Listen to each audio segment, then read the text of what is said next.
First Commonwealth Bank on the voice of Indiana County, WCCS 101.1 FM and AM 1160. Time now for an interview segment brought to you by Marcus & Mack, voted best personal injury law firm in the Best of Indiana County contest.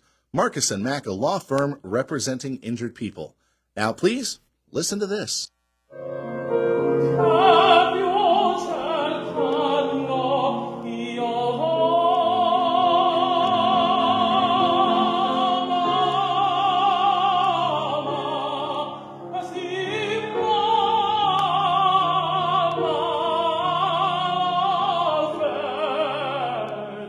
That is an excerpt from the opera L'Elixir d'Amore, better known as the Elixir of Love, translated into English.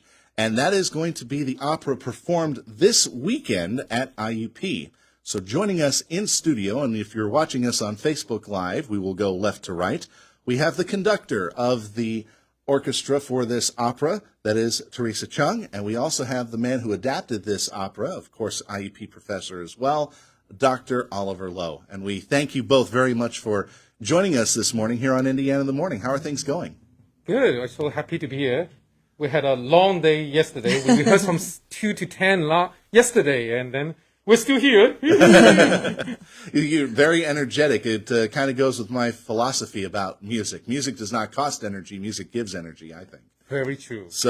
So talk about this opera, The Elixir of Love. It is a classic opera, from what I understand, Dr. Lo. It is. It is very, very, very classic. You know, it's based on the story of the Tristan and Isolde, which is another opera, another story. It's talking about one liquid that will cause people to fall in love. And people are fascinated about that, and then movies about that, obviously, and everything. You know. Movies, songs, all sorts of different things have been done about the Elixir of Love. Whereas whenever I read about it, I'm thinking of the song that was very, very popular back in Bill Otto's time, Love Potion Number 9. But this is very different because what you have done here is you have transported this opera from its original setting to modern day. Is that something that's common in opera these days? Yes, indeed, because we try to, what we call the update the opera, because, you know, if they all look very like old costumes and people like think, oh, this is old stuff, you know. So we are moving actually to a Top Gun theme. And it works perfectly because the female protagonist is supposed to be the smartest person in the village. And now she's a NASA scientist. Wow. So, smartest person still in the village. Exactly. And then the cocky guy, you know, supposed to be a sergeant. Now he become the Top Gun pilot, which is, they're also cocky, you know. Yes, from what we've seen in the movies, yes. Yeah, so we are basically not really changing the opera, but we are trying to find a scenario that is more familiar to our audiences so that they can relate to it a little bit more. I think that's a great idea. Theresa is the guest conductor for this opera. And Theresa, maybe you can tell us a little bit about what brought you here to Indiana to be a part of this event. Well, I have a wonderful friend, Oliver, you know, with this amazing opera program. And when he invited me, I was like, well, I've got to go and support him, you know, and it's our first time working together. Not that we haven't tried, you know, we have had 2 opportunities that we were going to work together, but it kind of got blown off because of the COVID. Right. Yeah. So, you know, when he called me about this opportunity, I thought, well, I must come for this, you know. And interesting enough, we're both from Hong Kong. Wow. So it's like reunion here, in Indiana. What got you interested into opera to begin with? Well, actually, I started off as a choral conductor and then orchestral. Opera, is a natural extension of both together. Mm-hmm. Right? You're not dealing with just voices. You're not dealing with just orchestra, but you're dealing with people and orchestra and then drama. So, you know, it's like the elixir. Once you take in a potion of it, you know, you can't forget it. You know, it's very addictive for sure. So talk about these, the people who are going to be a part of this opera, the performers. We have 5 main characters and several people in the ensemble, but these are all most of them are IUP students, right? Yes. Or all of them, I should Yeah. say.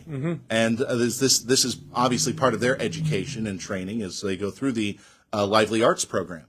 Yes, this is what we call co-curricular activities. And so partially it's definitely academic, and partially it's more like, they need to, for example, the class that they're taking is only 1 credit, but they need to put up hundreds of hours, which is totally not normal, But most of the time they are more like, because we love it too much, So Yeah. it's like kind of like Theresa say, we are addicted to this elixir of opera. Yes. Yes. We're working very hard. It's definitely a passion whenever it comes to the arts.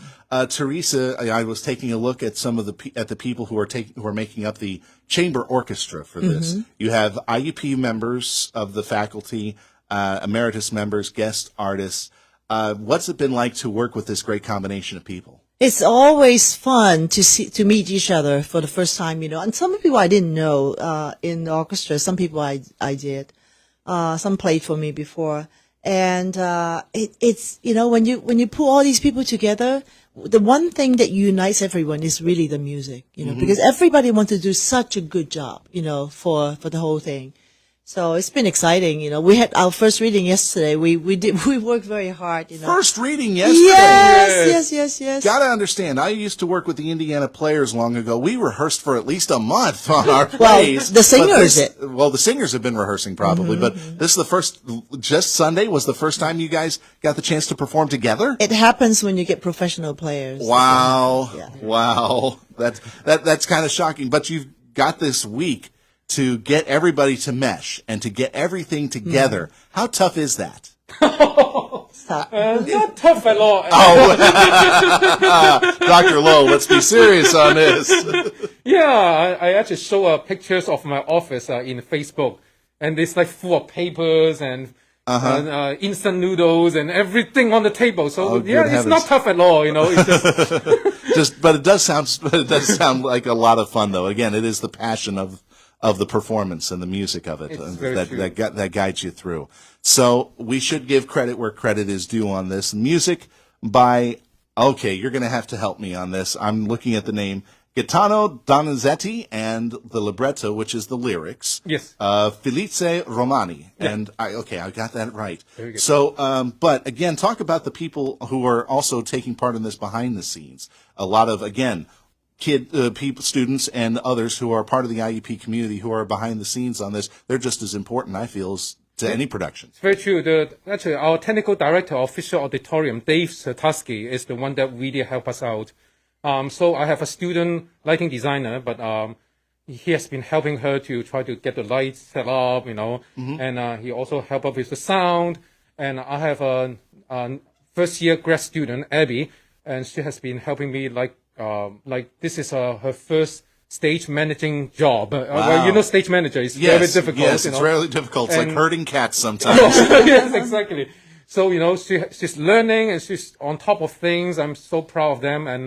And of course, all the singers, when I first came to IUP, the most impressive thing that I see is, wow, the quality of the student singers. Mm-hmm. This is a very, very difficult opera, but they are making it work. I'm so proud of them. Maybe, Theresa, you can also comment on the quality of the singers and the musicians that have come through on this. It sounds like this is going to be probably on par with what one would see maybe at the opera in Pittsburgh. Well, I think the level of singers in this group are very varied because some of them are younger, some of them are more experienced, And I think that's why it's wonderful because, when you work with them, you see that people are rubbing off each other in different ways, and then it encourages everybody to work hard, and I think that's the exciting thing about working with student singers. And then some of them are such great actors, great actors, It's very fun. Just watch them having fun. Yeah. And doing the best, And then that I wasn't aware of this, but some students I heard actually have jobs. Yeah. Some of them have to work very hard, like 30-hour work week, And And after that, to come to do a program like this, I was floored when I heard it. Definitely. I mean, the students get there studying, they have to do their working, Yes, and then they're that's right. coming in to do these rehearsals. So they're probably dead tired, but again, the music carries them. Yes. All right, so let's get to the particulars of the show. So when is the show going to be on? Yeah, it will open this Thursday at Fisher Auditorium at 7:30, and then the second performance will be Friday at 7:30 at Fisher Auditorium. And we should mention that there are two different casts to give all the students a chance to participate in the main cast, right? True. All right, and the performances start at what time once again? 7:30. And how much are tickets? Wow, that's a good question. I don't I remember. guess IUP.edu/lively arts will have that information. Yeah, it's not expensive. Do come. All right. And we do want to thank the both of you for coming by here on Indiana in the Morning. You've made this a very bright morning. And that music, wow. I may have to make time for this weekend. So this sounds like it's going to be a lot of fun. Please give my best to the cast. Tell them to break a leg or whatever one says to the orchestra. And again, thanks for joining us here on Indiana in the Morning. It's been a pleasure to meet you both. Thank you so Thank you so much. Our thanks again to Dr. Oliver Lo and to Theresa Cheung, the guest conductor, for Elixir of Love, which is coming to IUP's Fisher Auditorium this Thursday and Friday. That's going to do it for this edition of Indiana in the Morning. We don't have a lot of time left except to say I'm Josh Whittison. As always, thanks for listening.